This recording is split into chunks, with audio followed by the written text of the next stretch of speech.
बच्चों, कैसे हैं आप सब। आशा करती हूँ कि आप सब बहुत अच्छे होंगे और बहुत मज़े में होंगे। तो बच्चों, आज हम पढ़ने जा रहे हैं शब्द भंडार यानी कि वोकैबुलरी के बारे में। तो बच्चों, शब्द भंडार यानी कि वोकैबुलरी क्या होती है। भाषा का निर्माण शब्दों से होता है। जिस भाषा में जितने अधिक शब्द होते हैं वह भाषा उतनी समृद्ध और प्रभावशाली मानी जाती है। किसी भाषा में प्रचलित समस्त शब्द मिलाकर उसे शब्द भंडार कहते हैं। तो बच्चों, किसी भाषा में प्रचलित समस्त शब्दों को उसका शब्द भंडार कहा जाता है। ये इसकी परिभाषा है, आपको याद कर लेनी है। भाषा में दक्षता और कुशलता प्राप्त करने के लिए पाठ्य पुस्तकों के अतिरिक्त पत्र पत्रिकाओं का अध्ययन करते रहना चाहिए। यदि किसी शब्द का अर्थ समझने में कठिनाई होती है तो अपने अध्यापक या शब्दकोश की सहायता लेनी चाहिए। हिंदी का शब्द भंडार बहुत विशाल है। हिंदी की जननी संस्कृत भाषा है, अतः इसमें बहुत सारे शब्द संस्कृत भाषा से आए हैं। इस अध्याय में हम निम्नलिखित शब्दों का ज्ञान प्राप्त करेंगे। तो कौन कौन से शब्द हैं बच्चों? वो पर्यायवाची शब्द, विलोम शब्द, अनेकार्थी शब्द, शब्द समूह के लिए एक शब्द, एकार्थक प्रतीत होने वाले शब्द और श्रमश्रुत भिन्नार्थक शब्द। सबसे पहले जानते हैं बच्चों पर्यायवाची शब्द यानी कि सिनोनियम क्या होते हैं। तो बच्चों, पर्याय का अर्थ होता है दूसरा या अन्य। पर्यायवाची शब्द वे होते हैं जो एक जैसा अर्थ देते हैं, इसीलिए इन्हें समानार्थी या समानार्थक शब्द भी कहते हैं। यद्यपि पर्यायवाची शब्दों के अर्थ समान होते हैं, परंतु अलग अलग शब्दों का प्रयोग उनके भावों के अनुसार अलग अलग होता है। जैसे जल और नीर दोनों ही पानी के पर्यायवाची हैं, किंतु जल कहने से जो स्वच्छता और पवित्रता का बोध होता है वह नीर कहने से नहीं होता। अर्थात जो शब्द लगभग समान अर्थ प्रकट करते हैं उन्हें क्या कहते हैं बच्चों? पर्यायवाची शब्द कहते हैं। आइए बच्चों, कुछ पर्यायवाची शब्द दिए गए हैं, इनका हम अध्ययन करते हैं। सबसे पहले अग्नि, इसका पर्यायवाची है आग, अनल, पावक, ज्वाला। कमल का पर्यायवाची पंकज, जलज, नीरज, सरोज। अंधकार के पर्यायवाची अंधेरा, तम, तिमिर, कालिमा। कपड़ा का पर्यायवाची वस्त्र, चीर, वसन, पट। अमृत का पर्यायवाची सुधा, पीयूष, अमीय, सोमरस। कोयल का पर्यायवाची पिक, कोयल, वनप्रिय, कुहुकिनी। अतिथि का पर्यायवाची है बच्चों अभ्यागत, मेहमान, पाहुना, आगंतुक। कुत्ता का स्वान, कुक्कुर, वनप्रिय, स्वा और शार्मे। अचरज का आश्चर्य, अचंभा, विस्मय, कुतूहल। गंगा के पर्यायवाची भागीरथी, सुरसरी, देवपगा, मंदाकिनी। अश्व के पर्यायवाची घोड़ा, तुरंग, घोटक है। ऐसे ही गणेश के पर्यायवाची गजानन, गणपति, विनायक, लंबोदर। असुर के पर्यायवाची धनुज, दैत्य, दानव, राक्षस। गुरु के पर्यायवाची शिक्षक, अध्यापक, आचार्य, उस्ताद। आंख के पर्यायवाची नेत्र, लोचन, नयन, चक्षु। घर के पर्यायवाची गृह, सदन, भवन, आवास। आंसू के पर्यायवाची अश्रु, नयन जल, दृग जल, आंसुआ। चंद्रमा के इंदु, शशि, सोम, राकेश। आकाश के पर्यायवाची नभ, गगन, आसमान, अंतरिक्ष। जल के पर्यायवाची वारी, अंबु, तोय, नीर। इंद्र के पर्यायवाची देवेंद्र, देवेश, पुरंदर, सुरेश। दिन के पर्यायवाची हैं बच्चों दिवस, वासर, दिवा और वार। ऐसे ही बच्चों ईश्वर के पर्यायवाची हैं जगदीश, नारायण, प्रभु, भगवान। दुख के पर्यायवाची कष्ट, पीड़ा, व्यथा, शोक। देवता के पर्यायवाची सुर, अजर, अमर, देव। बिजली के पर्यायवाची विद्युत, चपला, दामिनी, तड़ित। धरती के भू, भूमि, धरा, वसुंधरा। माता के माँ, जननी, अम्बा, धात्री। धनुष के पर्यायवाची धनु, धनवा, चाप, कोदंड। मोर का सिखी, मयूर, केकी, सारंग। नदी के सरी, स्वरिता, तरंगिनी, तटिनी। मित्र के सखा, साथी, दोस्त, मीत। बिजली का विद्युत, चपला, दामिनी, तड़ित। धरती का भू, भूमि, धरा, वसुंधरा। माता का माँ, जननी, अम्बा, धात्री। धनुष के पर्यायवाची धनु, धनवा, चाप, कोदंड। मोर के सिखी, मयूर, केकी, सारंग। नदी के सरी, सरिता, तरंगिनी, तटिनी। मित्र के सखा, साथी, दोस्त, मीत। नाव के पर्यायवाची नौका, किश्ती, पोत, जलयान। राजा के पर्यायवाची हैं भूपति, नृपति, नृप, नरेश। पक्षी के खग, नभचर, विहक, अंडज। रात के रात्रि, रैन, निशा, विभावरी। पवन के वायु, समीर, मारुत और अनिल। ऐसे ही बच्चों लक्ष्मी के पर्यायवाची हैं कमला, हरिप्रिया, विष्णुप्रिया, चंचला। पहाड़ के नग, शैल, पर्वत, मेरु। वन के जंगल, अरण्य, कानन, विपिन। पुत्र के सुत, तनय, आत्मज, बेटा। समुद्र के सागर, जलधि, रत्नाकर, सिंधु। पुत्री के सुतया, तनया, आत्मयी और बेटी। ऐसे ही सांप के भुजंग, नाग, सर्प, विषधर। पेड़ के तरु, वृक्ष, विटप, द्रुम। सूर्य के भानु, भास्कर, रवि, दिनकर। प्रकाश के रोशनी, दीप्ति, आलोक, ज्योति, संसार के दुनिया, जगत, विश्व, लोक, फूल के कुसुम, सुमन, प्रसून, पुष्प, हाथी के गज, हस्ती, कुंजर, करी, बादल के मेघ, घन, जलद, अम्बुद, हिरण के हरिण, मृग, सारंग और कुरंग। तो बच्चों आइए अब हम पढ़ते हैं विलोम शब्द के बारे में, यानी कि एंटोनियम्स। बच्चों विलोम का अर्थ है उल्टा या प्रतिकूल या विपरीत। विलोम शब्द हमें किसी शब्द के उल्टे या विपरीत शब्दों के बारे में बताते हैं। विलोम शब्द को विपरीतार्थक शब्द भी कहते हैं, जैसे रात का दिन, एक का अनेक, छोटा का बड़ा। किसी शब्द का विलोम लिखते समय यह ध्यान रखना चाहिए कि तत्सम शब्द का विलोम तत्सम और तद्भव का विलोम तद्भव में ही लिखना चाहिए। उदाहरण के लिए अग्नि का विलोम लिखना हो तो जल लिखना चाहिए, पानी लिखना उचित नहीं माना जाता। यह आवश्यक नहीं है कि प्रत्येक शब्द का विलोम हो। तो बच्चों नीचे कुछ शब्द और उनके विलोम दिए गए हैं, आपको ध्यानपूर्वक इनको पढ़ना है। मैं भी पढ़ रही हूँ, आप सभी मेरे साथ साथ इसका वाचन कीजिए ताकि आपको ये याद भी हो जाए। आइए शुरू करते हैं। सबसे पहला शब्द है अर्थ, इसका विलोम है अनर्थ। ऐसे ही अमृत का विष, अनुकूल का प्रतिकूल, अनुराग का विराग, उपकार का अपकार, उग्र का सौम्य, आज्ञा का अवज्ञा। आकाश का विलोम है पाताल, आस्तिक का नास्तिक, आयात का निर्यात, आदान का प्रदान, आशा का निराशा, आजादी का गुलामी, आसक्त का अनासक्त। ऐसे ही बच्चों अधम शब्द का विलोम है उत्तम, अनुज का अग्रज, अमर का मरणशील, अल्पज्ञ का बहुज्ञ, जीना का मरना, झगड़ा का मेल, आगे का पीछे, तिमिर का प्रकाश, तीव्र का मंद, दानी अवतार का कृपण, देव का दानव, दरिद्र का धनी, नवीन का प्राचीन, निर्दय का सदय। ऐसे ही बच्चों अमीर शब्द का विलोम होता है गरीब, अपमान का सम्मान, आय का व्यय, आदर का अनादर या निरादर, कठिन का सरल, खेद का प्रसन्नता, खरा का खोटा, गुण का दोष या अवगुण, घृणा का प्रेम, चतुर का मूर्ख, जय का पराजय, झूठ का सच, त्याग का लोभ, दूषित का स्वच्छ। ऐसे ही बच्चों आदर का विलोम है शुष्क, आदि का अंत, इच्छा का अनिच्छा, इष्ट का अनिष्ट, इहलोक का परलोक, ईमानदार का बेईमान, उत्कृष्ट का निकृष्ट, उत्थान का पतन, उपस्थित का अनुपस्थित, उदय का अस्त, उचित का अनुचित, ऊंच का नीच, उधार का नकद, क्रोध का क्षमा, कृतज्ञ का कृतघ्न, गमन का आगमन, गुरु का शिष्य, रक्षक का भक्षक, चर का अचर, चंचल का स्थिर, छोटा का बड़ा और जन्म का मरण। ऐसे ही बच्चों देखिए न्याय का विलोम है अन्याय, पक्ष का विपक्ष, पूर्व का पश्चिम, प्रत्यक्ष का परोक्ष, प्रशंसा का निंदा, भूत का भविष्य, योगी का भोगी, मूक का वाचाल, मितव्ययी का अपव्ययी, महात्मा का दुरात्मा, मौखिक का लिखित, युद्ध का शांति, राग का द्वेष, रुग्ण का स्वस्थ, लौकिक का अलौकिक, कठोर का कोमल, कड़वा का मीठा और करुण का निष्ठुर, कटु का मधुर, कपटी का निष्कपट, कर्मण्य का अकर्मण्य और क्रय का विक्रय। अब और देखते हैं बच्चों दयालु का विलोम क्या है निर्दय। ऐसे ही धनी का निर्धन, निर्मल का मलिन, निर्जीव का सजीव, पुरस्कार का दंड, परमार्थ का स्वार्थ, प्रलय का सृष्टि, पूर्ण का अपूर्ण, पवित्र का अपवित्र, बलवान का निर्बल, भेद का अभेद, मानव का दानव, मान का अपमान, मंगल का अमंगल, मुख्य का गौड़, यश का अपयश, योग्य का अयोग्य। इसके साथ ही राजा का रंक, रक्षक का भक्षक, लोक का परलोक, विजय का पराजय और इसके साथ ही विशेष का विलोम क्या है बच्चों सामान्य है। तो बच्चों ये थे सारे विलोम शब्द, आपने अच्छे से इन्हें याद भी कर लिया होगा। आगे बढ़ते हैं बच्चों, अब हम देखते हैं अनेकार्थी शब्द यानी वर्ड्स विद वेरियस मीनिंग्स। ऐसे शब्द बच्चों जिनके एक से अधिक अर्थ होते हैं उन्हें अनेकार्थी शब्द कहते हैं, जैसे नव, पत्र, वर्ण आदि। तो बच्चों नीचे कुछ अनेकार्थी शब्द दिए गए हैं, आपको तालिका दी गई है जिसके बहुत सारे अर्थ हैं। जैसे देखिए अंबर, अंबर का एक अर्थ है आकाश, एक अर्थ है वस्त्र, एक अर्थ है इसका बादल। ऐसे ही अर्थ के अनेकार्थी क्या है धन, कारण, निमित्त, प्रयोजन। अक्षर के अनेकार्थी मोक्ष, ईश्वर, आकाश, एक वर्ण, अनंत जिसका कोई अंत न हो, आकाश और असीम। अशोक का शोक रहित, एक वृक्ष का नाम, एक राजा का नाम। अरुण के अनेकार्थी सूर्य, लाल, बालक का नाम। अवस्था के अनेकार्थी आयु, समय, हालत, दशा। आग के अनेकार्थी अग्नि, जलन, वेदना, संताप, ईर्ष्या। अपेक्षा के अनेकार्थी तुलना, आशा, आवश्यकता। और उत्तर के अनेकार्थी क्या है बच्चों दिशा, जवाब, बाद में आने वाला कल। ऐसे ही अब हम देखते हैं दल के अनेकार्थी क्या है पार्टी, समूह, पत्ता, पंखुड़ी, सेना, गूदा। टीका के अनेकार्थी व्याख्या, तिलक, रोग से बचाव का टीका। बाल के अनेकार्थी बाला, केस, बालक, गेहूं की बाल।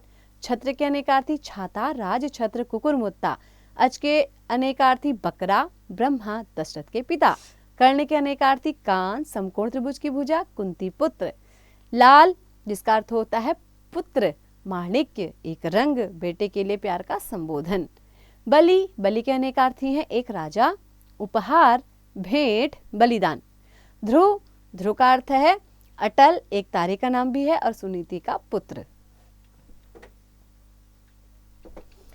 अब देखिए बच्चों, कनक के अनेकार्थी हैं सोना और धतूरा। कर का हाथी की सूंड, किरण हाथ, टैक्स।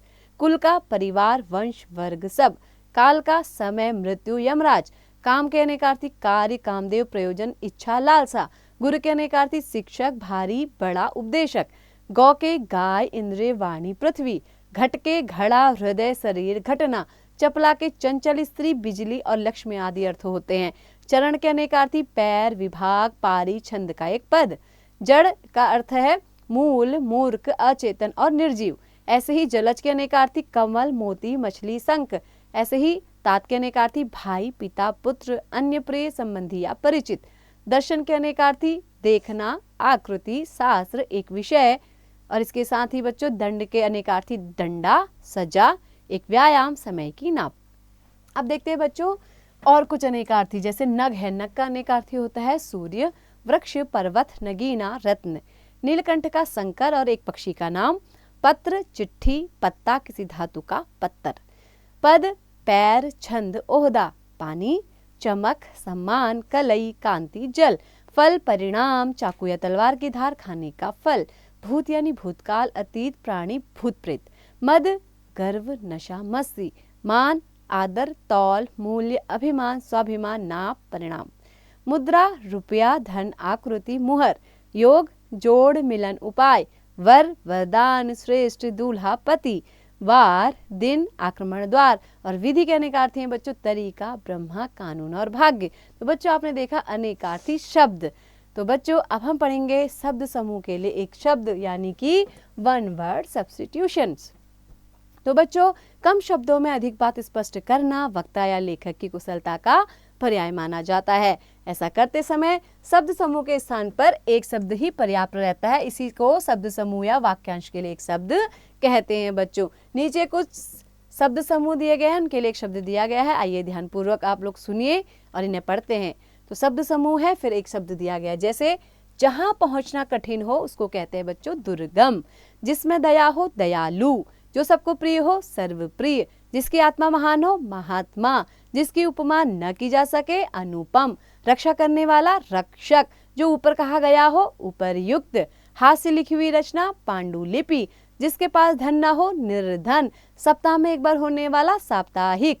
वर्ष में एक बार होने वाला वार्षिक। 100 वर्षों का समय कहलाता है बच्चों शताब्दी।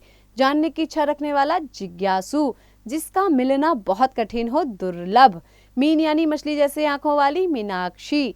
रचना करने वाला रचयिता। अब देखिए बच्चों इस साइड दाईं ओर देखिए, जिसकी कोई सीमा ना हो असीम। जिसकी इच्छा की गई हो इच्छित। जिस पर उपकार किया गया हो उपकृत। जो कभी नष्ट ना हो अनश्वर। प्रशंसा के योग्य प्रशंसनीय। आंखों के सामने होने वाला प्रत्यक्ष। विदेश में रहने वाला प्रवासी। जिसे कानों से ना सुनाई दे बधिर।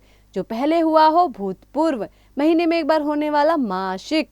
मीठा बोलने वाला मृदुभाषी। दोपहर का समय मध्याह्न। रहस्य या मर्म को समझने वाला मर्मज्ञ।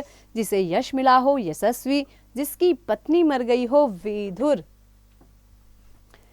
आइए बच्चों और शब्द भी देख लेते हैं। तप करने वाले को क्या कहते हैं तपस्वी। जिसके समान दूसरा ना हो अद्वितीय। जिसका भाग्य अच्छा हो भाग्यशाली। बहुत बोलने वाला वाचाल। जो विष्णु का भक्त हो वैष्णव। दूर की सोचने वाला दूरदर्शी। जो देखने योग्य हो दर्शनी। जो किए हुए उपकार को माने कृतज्ञ। जो किए हुए उपकार को न माने कृतघ्न। जो इस लोक से संबंधित हो लौकिक। जिसका संबंध दूसरे लोक से हो परलौकिक। जो चिरकाल तक रहे चिरस्थायी। जिसका पति मर गया हो विधवा। जिसके किसी अंग में खराबी हो विकलांग। शरण में आया हुआ शरणागत। आतंक फैलाने वाला आतंकवादी। केवल शाक सब्जी व अन्न खाने वाला शाकाहारी। साथ पढ़ने वाला सहपाठी। जिसमें सब शक्तियां निहित हो सर्वशक्तिमान। स्पष्ट बोलने वाला स्पष्टवादी। जो आसानी से प्राप्त हो सुलभ। सब जगह फैला हुआ सर्वव्यापी। जिसका कोई आधार न हो निराधार। जहाँ कोई मनुष्य ना हो, निर्जन। तो बच्चों आइए अब आगे बढ़ते हैं, एकार्थक प्रतीत होने वाले शब्द यानी यूनिवोकल वर्ड्स के बारे में पढ़ते हैं। तो बच्चों हिंदी में कुछ ऐसे शब्दों का भी प्रयोग होता है जिनके एक समान प्रतीत होने पर भी उनके अर्थ में सूक्ष्म भेद होता है। जैसे अस्त्र और शस्त्र वैसे तो पर्यायवाची है, किंतु फेंककर चलाए जाने वाले हथियार को अस्त्र कहते हैं, जैसे भाला, रॉकेट आदि, और हाथ में पकड़कर चलाए जाने वाले हथियार को शस्त्र कहते हैं, जैसे तलवार, बंदूक आदि। नीचे कुछ एकार्थक प्रतीत होने वाले शब्द दिए गए हैं, इन्हें ध्यानपूर्वक आपको पढ़ना है बच्चों। पहला शब्द है अनुसंधान, जिसका अर्थ होता है अज्ञात या विस्मृत तथ्यों को प्रकट करना। दूसरा है खोज, जिसका अर्थ है किसी छिपी हुई अज्ञात वस्तु को ढूंढना। भय माने स्वाभाविक डर, और आशंका माने भविष्य में होने वाले अमंगल के प्रति चिंता। आज्ञा माने बड़ों द्वारा छोटों को दिया गया निर्देश। आदेश माने अधिकारी द्वारा अधीनस्थ को दिया गया निर्देश। इच्छा किसी वस्तु को पाने की स्वाभाविक कामना। लालसा किसी वस्तु को हर प्रकार से पाने की तीव्र इच्छा। ईर्ष्या दूसरों की प्रगति देखकर जलना। द्वेष व्यक्तिगत कारणों से किसी के प्रति दुश्मनी का भाव। अनुनय कृपा की याचना, जिसमें गिड़गिड़ाने का भाव हो। विनय विनम्र प्रार्थना। अभिमान संपत्ति या श्रेष्ठता के कारण स्वयं को बड़ा समझना। अहंकार बिना किसी गुण के ही अपने को श्रेष्ठ समझना। अमूल्य जिसका कोई मूल्य ही ना हो। बहुमूल्य जिसका मूल्य बहुत अधिक हो। ऐसे ही यहाँ देखिए बच्चों, अवस्था इसका अर्थ है शरीर की कालकृति स्थिति, जैसे जवानी, बुढ़ापा। आयु का मतलब संपूर्ण जीवन काल की उम्र। दुख मतलब कोई भी कष्ट। शोक मतलब प्रियजन की मृत्यु से उत्पन्न दुख। बंधु यानी घनिष्ठ मित्र। बांधो यानी संबंधी। भ्रम यानी मिथ्या ज्ञान या गलतफहमी। संदेह माने किसी बात की सत्यता में शक होना। छाया वृक्ष आदि की छाया। परछाई किसी व्यक्ति की परछाई। स्वागत किसी के आने पर सम्मान देना। अभिनंदन विशेष समारोह आयोजित करके सम्मानित करना। अनुज यानी छोटा भाई। अग्रज यानी बड़ा भाई। अच्छाई यानी श्रेष्ठता। भलाई यानी परोपकार। और भी बच्चों अब देखते हैं हम श्रुति सम भिन्नार्थक शब्दों को, जिनको बोलते हैं होमोनियम्स। तो बच्चों श्रुति सम का अर्थ है सुनने में समान और भिन्न अर्थ वाले, यानी कि ऐसे बहुत से शब्द युग्म हैं जिनका उच्चारण तो एक जैसा है लेकिन उनके अर्थ भिन्न भिन्न होते हैं। तो आइए बच्चों कुछ ऐसे ही श्रुति सम भिन्नार्थक शब्दों को देखते हैं। आप सभी ध्यानपूर्वक सुनिए और मेरे साथ साथ पढ़िए। तो बच्चों शब्द है अन्न, इसका अर्थ है अनाज, अन्य का दूसरा। अति का भौरा, अली का सखी। अगम का जहाँ पहुंचा ना जा सके। आगम मतलब वेद। अथक बिना थके। अकथ जो कहा ना जा सके। अतीत यानी भूतकाल। अतीव यानी अत्यधिक।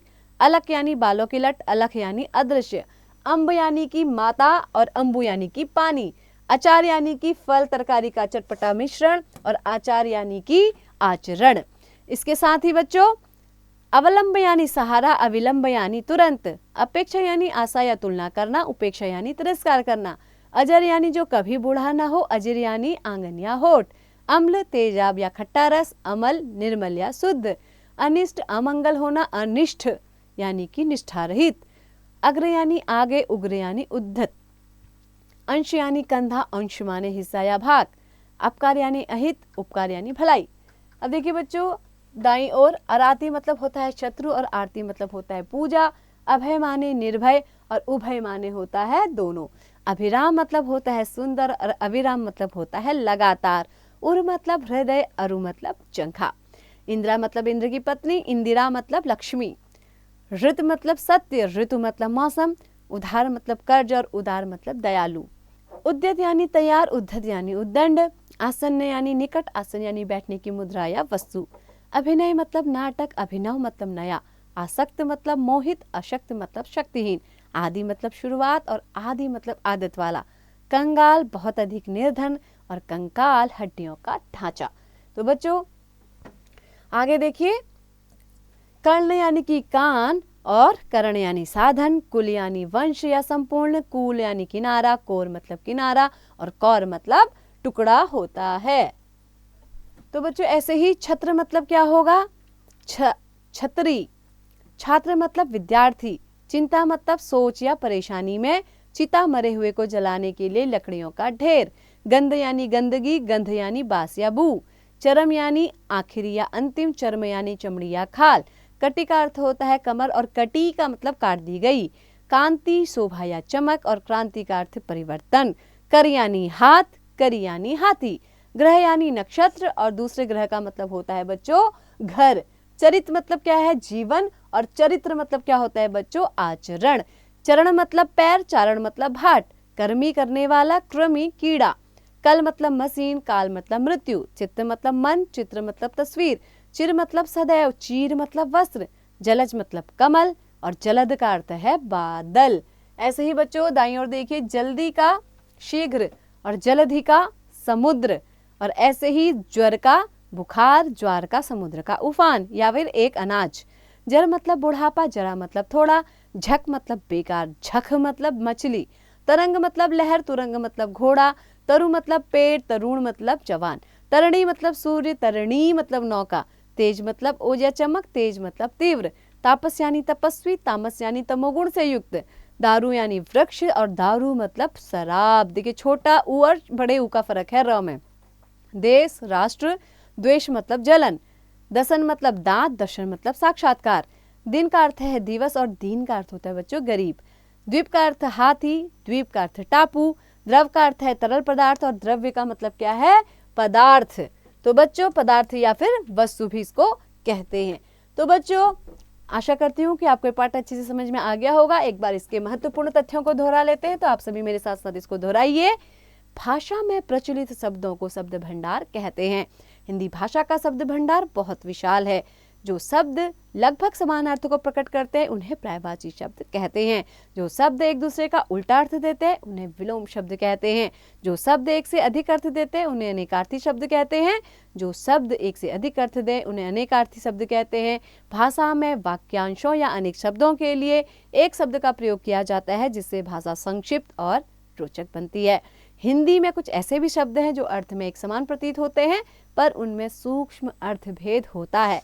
जो सुनने में शब्द समान लगते हैं लेकिन अर्थ अलग अलग देते हैं, उन्हें श्रुति सम भिन्नार्थक शब्द कहते हैं। तो बच्चों आशा करती हूँ कि ये पाठ आपको अच्छी से समझ में आ गया होगा। तो बच्चों शब्द भंडार एक महत्वपूर्ण पाठ है। आप बार बार इसे पढ़िए और इन शब्दों को याद करने की कोशिश और प्रयास निरंतर करते रहिए, और इसका अभ्यास आप स्वयं कीजिए।